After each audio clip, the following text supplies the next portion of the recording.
दोस्तों, अगर अपनी माँ बाप से बहुत प्यार करते हो तो कभी अपनी माँ बाप का साथ छोड़ना मत, क्योंकि ऐसी ही एक कहानी आपको सुनने को मिलेगी। एक बूढ़ी माँ की दर्द भरी कहानी। 3 सालों में बूढ़ी माँ और ज़्यादा बूढ़ी हो गई थी। 75 वर्ष की उम्र में सुलोचना देवी की याददाश्त काफ़ी कमज़ोर होती जा रही थी। उन्हें रोज़मर्रा की चीज़ें याद न रहती, लेकिन जो उन्हें हमेशा याद रहता वह था उनका बेटा। दिन हो या रात, एक पल भी ऐसा ना होता जब उन्हें अपने बेटे की याद ना आती। दूसरी तरफ था बेटा, जो साल भर में एक आधा बार अपने माँ को फ़ोन कर लिया करता। एक दिन 2 मिनट से ज़्यादा बातें भी नहीं किया करता। फिर भी यह बूढ़ी माँ टकटकी लगाए अपने बेटे का इंतज़ार करती रहती। दिन बेटे का विदेश फ़ोन से आया। हेलो हेलो, सुन रही हो ना माँ? अनिल बोल रहा हूँ माँ, तुम्हारा बेटा। कैसी हो माँ? मैं ठीक हूँ बेटा, तुम बहू और मेरा पोता कैसा है? माँ ने पूछा। सब अच्छे हैं माँ, मैं अगले हफ्ते गांव आ रहा हूँ माँ, तुम्हें लेने। अब हम सब साथ में ही लंदन में रहेंगे माँ। तुम्हारी बहू कह रही थी माँ को यहाँ पर लेकर आओ, बेचारी अकेली वहाँ परेशान होती होगी। बेटे ने कहा। माँ की बूढ़ी सूखी आंखें आंसुओं से भीग गई। उसके कमजोर शरीर के नस नस में खुशी की लहर दौड़ गई। बेटे और बहू का अपने प्रति प्रेम देखकर माँ का मन खुशी से भर आया।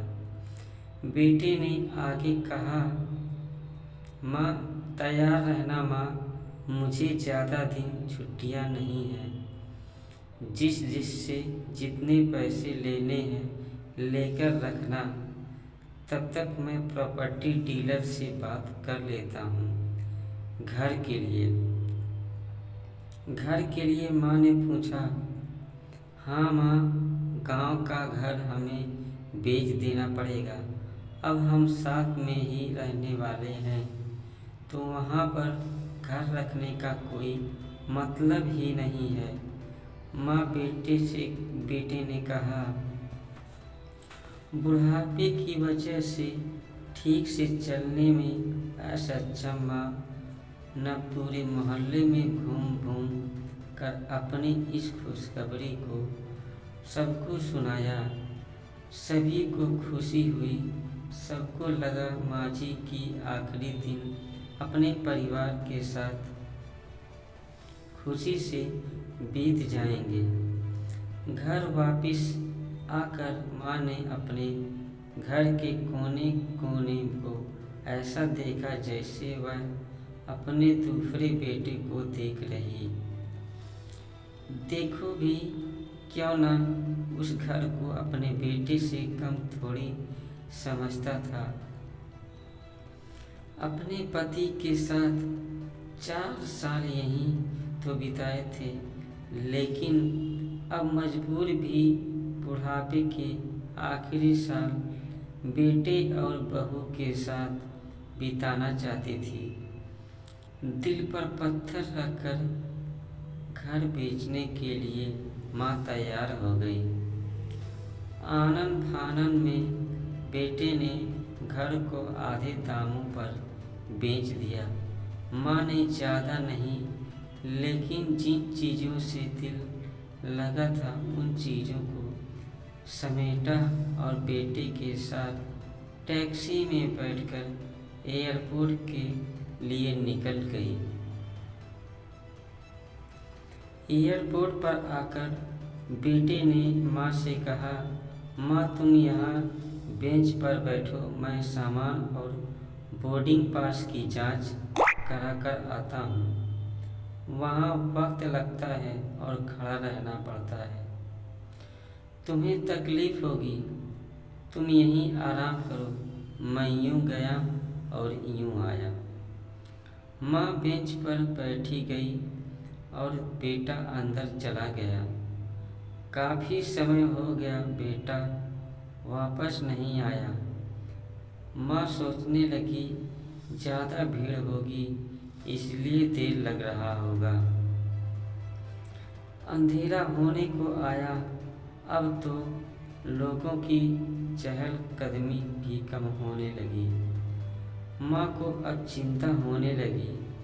एक कर्मचारी ने पूछा, किससे मिलना है माँ जी? आपको यहाँ पर क्यों बैठी हैं? डरती हुई आवाज में सुलोचना देवी बोली, मेरा बेटा अंदर सामान की जांच कराने गया है। लंदन जा रहे हैं हम। क्या नाम है माँ जी आपके बेटे का? कर्मचारी ने पूछा। अनिल नाम है मेरे बेटे का, सुलोचना देवी ने बताया। कर्मचारी अंदर गया और थोड़ी देर बाद बाहर लौटा। उसने सुलोचना देवी से कहा, माँ जी, लंदन जाने वाली फ्लाइट तो दोपहर में ही जा चुकी है और आपका बेटा भी उस फ्लाइट में बैठकर लंदन जा चुका है। अब आपके यहाँ बैठने का कोई मतलब नहीं है। आप भी अपने घर चली जाइए। क्या जा चुका है और मैं घर जाऊं? घर माँ की आंखों के आंसुओं से सैलाब उठने लगे। जैसे तैसे माँ घर पहुंची, जो अब उसका था ही नहीं, बिक चुका था। वो वहीं बरामदे में तुलसी के पास सो गई। घर के नए मालिक को उस पर दया आ गई तो एक कमरा किराए से उसको दे दिया। पेंशन के पैसों से खाना और किराए का बंदोबस्त हो जाता था।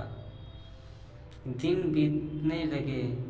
कुछ दिनों बाद घर के नए मालिक ने सुलोचना देवी से कहा, माँ जी अपने रिश्तेदारों के यहाँ पर जाकर क्यों नहीं रहती? इस उम्र में आपके लिए वही अच्छा होगा। अच्छा तो होगा, लेकिन अगर मेरा बेटा वापस आया तो ख्याल कौन रखेगा? मेरा बेटा बहुत भोला है, उसे अपना ख्याल रखना बिल्कुल भी नहीं आता। मैं कहीं नहीं जाऊंगी, क्या पता कब उसे मेरी ज़रूरत पड़ जाए, माँ ने कहा। कहते हैं दुनिया में अगर सबसे बड़ी चीज़ है तो वो है माँ की ममता। गाइस, अगर ये वीडियो पसंद आई हो तो लाइक कीजिएगा और अगर चैनल पे नए हो सब्सक्राइब कीजिएगा। और आपको कैसा वीडियो चाहिए कमेंट बॉक्स में ज़रूर पिन कीजिएगा। तब तक के लिए जय हिंद, जय भारत।